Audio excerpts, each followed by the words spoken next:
अस्सलाम वालेकुम स्टूडेंट्स, आज हम स्टडी करेंगे terms associated to simple harmonic motion.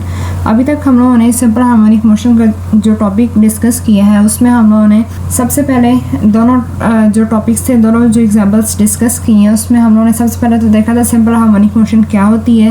Then हम लोगों ने ये देखा कि जब हम एक मैस स्प्रिंग के साथ अटैच कर दें तो वो किस तरह हमारे पास सिंपल हार्मोनिक मोशन परफॉर्म करता है।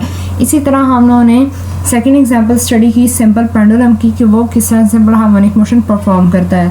देन हम लोगों ने उसके इम्पोर्टेंट फीचर्स डिस्कस किए कि कौन सी ऐसे 4 पॉइंट्स हैं जो कि हर सूरत सिंपल हार्मोनिक मोशन जो भी बॉडी परफॉर्म कर रही होगी तो वो उसमें वैलिड होंगे। ठीक है, तो आज हम लोगों ने स्टडी करनी है कुछ टर्म्स जो कि सिंपल हार्मोनिक मोशन के साथ एसोसिएटेड है। इनकी जब भी सिंपल हार्मोनिक मोशन हो रही होगी तो ये टर्म्स लाजमी स्टडी की जाएंगी। तो उनमें हमारे पास जो फर्स्ट टर्म है दैट इज़ वाइब्रेशन। वाइब्रेशन क्या है? One complete round trip of a vibrating body about it's mean position is called one vibration. किसी भी वाइब्रेटिंग बॉडी का एक जो मुकम्मल राउंड ट्रिप होता है मीन पोजीशन के गिर्द, वो क्या कहलाता है? उसका एक वाइब्रेशन कहलाता है। अगर हम इसको एग्जांपल के ज़रिए डिस्कस करें तो हमारे पास जो है वो सिंपल पेंडुलम की एक एग्जांपल है।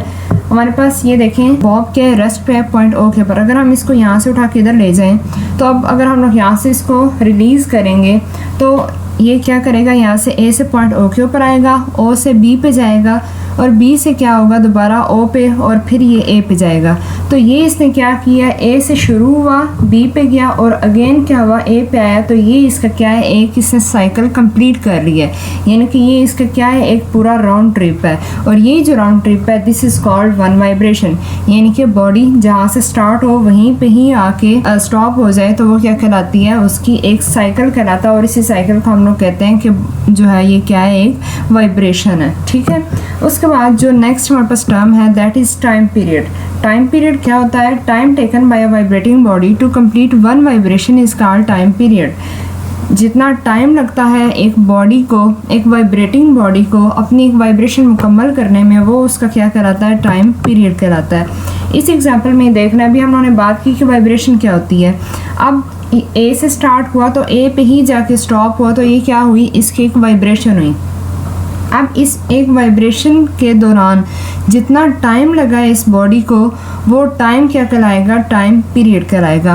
हम लोगों ने जो 2 टॉपिक्स डिस्कस किए थे उसमें हम लोगों ने दोनों बॉडीज़ का अलग अलग टाइम पीरियड फाइंड करने का फार्मूला डिस्कस किया था। सिंपल पेंडुलम के लिए हम लोगों ने डिस्कस किया था कि टाइम पीरियड किसके बराबर होता है, 2π√L/g। इसी तरह हम लोगों ने जो दूसरी एग्जांपल कंसीडर की थी मैस अटैच टू स्प्रिंग, इसका हम लोग टाइम पीरियड किस तरह फाइंड कर सकते हैं, T = 2π√m/k। m क्या है, यहाँ पे मैस ऑफ द स्प्रिंग है, मैस ऑफ द बॉडी है, k is a spring constant. और इसी तरह जो पेंडुलम वाला था फार्मूला, इसमें l क्या है, हमारे पास लेंथ ऑफ द स्ट्रिंग है और g क्या है, ग्रेविटेशनल एक्सेलरेशन है। तो इस तरीके से यहाँ पे हम लोग इन दोनों बॉडीज़ का टाइम पीरियड फाइंड आउट कर सकते हैं। उसके बाद जो हमारी नेक्स्ट टर्म है that is frequency.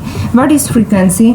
The number of vibrations और cycles of a vibrating body in 1 second, it is called the frequency.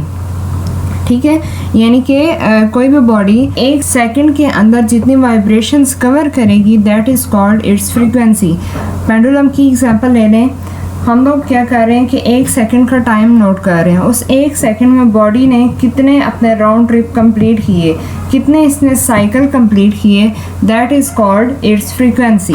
हम लोग जो है वो फ्रीक्वेंसी को मेजर करते हैं हर्ट्ज़ में। ठीक है, और ये इसकी क्या है, ऐसा यूनिट है। किस तरह के, फ़र्ज़ करें अगर बॉडी ने जो है वो हमारे पास 2 वाइब्रेशंस कंप्लीट किए हैं तो इसकी जो यूनिट होगी वो होगी हमारे पास 2 हर्ट्ज़। इसी तरह अगर बॉडी ने 3 वाइब्रेशंस कंप्लीट किए हैं तो वो हमारे पास क्या कहलाएगी, 3 हर्ट्ज़ इसकी फ्रीक्वेंसी होगी। इसी तरह यहाँ पे भी ऐसे ही होगा।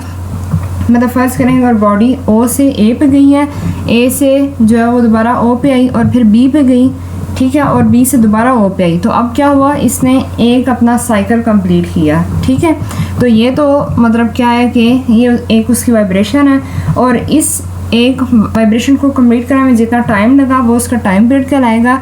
और अगर हम लोग 1 सेकंड का टाइम नोट करें, उस 1 सेकंड में बॉडी जितनी दफ़ा ओ से ए से बी और अगेन ओ पे आई है तो वो हमारे पास यानी कि जितनी दफ़ा आई है वो उसकी क्या कहलाएगी, फ्रीक्वेंसी कहलाएगी। और उसके बाद जो है वो ये क्या होता है, ये रेसिप्रोकल होता है टाइम पीरियड का, यानी कि अगर हम लोग को टाइम पीरियड पता है तो सिंपली हम क्या करेंगे, हम उस टाइम पीरियड को 1 के साथ डिवाइड कर देंगे तो हमारे पास क्या आ जाएगी, फ्रीक्वेंसी आ जाएगी। उसके बाद जो हमारी नेक्स्ट टर्म है दैट इज़ एम्पलीट्यूड। एम्पलीट्यूड क्या होती है, the maximum displacement of a vibrating body on either side from its mean position is called its amplitude. किसी भी वाइब्रेटिंग बॉडी का जब मैक्सिमम डिस्प्लेसमेंट होता है on either side from its main position से, चाहे तो बॉडी ए पे गई है या फिर बॉडी ओ पे गई है, तो ये जो ओ और ए के दरमियान का फासला है और ओ और बी के दरमियान का फासला है, this is called the amplitude. ठीक है, इसी तरह ये तो पेंडुलम की एग्जांपल, इसी तरह मैच अटैच टू स्प्रिंग में भी देख लें कि ओ से अगर बॉडी यहाँ पे भी ए पे गई है तो ये इसके दरमियान का जो डिस्प्लेसमेंट है, this is called the amplitude. इसी तरह ओ से बी पे गई है तो ये भी क्या है, इसका एम्पलीट्यूड है। ठीक है, तो आई होप कि आपको जो है वो लेक्चर की समझ आ गई होगी। अब एक क्वेश्चन यहाँ पे जो स्टूडेंट्स अमूमन पूछते हैं कि टीचर अगर हमारे पास सिंपल हार्मोनिक मोशन का टॉपिक आ जाता है तो हम लोग उसमें कितना लिखें कि हमें जो फुल मार्क्स मिल जाए, यानी कि अगर लॉन्ग क्वेश्चन आता है तो उसमें जो है वो मैं यही सजेस्ट करती हूँ और होता भी यही है कि सबसे पहले तो जो मेन चीज़ है वो आपने क्या करनी है, सिंपल हार्मोनिक मोशन की डेफिनेशन लिखनी है।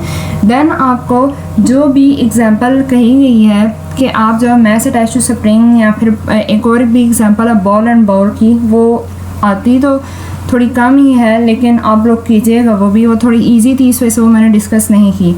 इसी तरह या फिर अगर आपको कह दिया जाता है कि आप सिंपल पेंडुलम पे लिखें तो वो जिस तरह जो है वो आपको पढ़ाया गया उस तरीके से आप वो सारा टॉपिक मेंशन करेंगे। और उसके बाद आप लोगों ने दोनों टॉपिक्स में वो जो 4 पॉइंट्स थे जो मैंने दोनों लेक्चर्स के एंड पे डिस्कस किए थे, एक हमारे पास रिस्टोरिंग फोर्स कहाँ पे मैक्सिमम कहाँ पे मिनिमम होती है, इसी तरह उसके अलावा एक हम लोगों ने एक्सेलरेशन को डिस्कस किया था, वेलोसिटी को डिस्कस किया था, उसके बाद हम लोगों ने काइनेटिक एनर्जी कहाँ मैक्सिमम मिनिमम होती है और इसी तरह पोटेंशियल एनर्जी का। तो ये जो 4 पॉइंट्स हैं ये आप लोगों ने 4-5 या जितने पॉइंट्स हैं ये आपने लाजमी मेंशन करना है। अगर आप ये मेंशन नहीं करेंगे तो आपका टॉपिक इनकम्प्लीट हो जाएगा।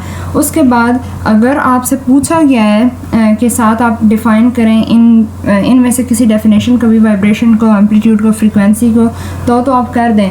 नहीं तो अगर आप कर भी देते हैं, नहीं पूछा जाता तो भी मतलब अच्छा इंप्रेशन पड़ेगा, अगर नहीं भी करते तो आपके मार्क्स नहीं कटेंगे, लेकिन अगर पूछा जाता तो फिर तो आपने मस्ट करना है। ठीक है, तो आई होप कि आपको लेक्चर की समझ आ गई होगी और अगर समझ आ गई है, अच्छा लगा है, इससे फ़ायदा हुआ है तो इसको लाइक कीजिएगा और अगर अभी तक चैनल को सब्सक्राइब नहीं किया हुआ तो सब्सक्राइब कर लें और बेल आइकन भी प्रेस कर दें ताकि आपको तमाम आने वाली वीडियोस का नोटिफिकेशन मिल जाए। और इस वीडियो को शेयर ज़रूर कीजिएगा ताकि जो है वो दूसरों को भी इससे फ़ायदा हो। और अगर अभी तक आपने वो वाली वीडियोज़ नहीं वॉच की जो सिंपल हार्मोनिक मोशन की 2 जो एग्जाम्पल्स हैं बहुत इंपॉर्टेंट टॉपिक्स हैं तो वो लाजमी देख लीजिएगा।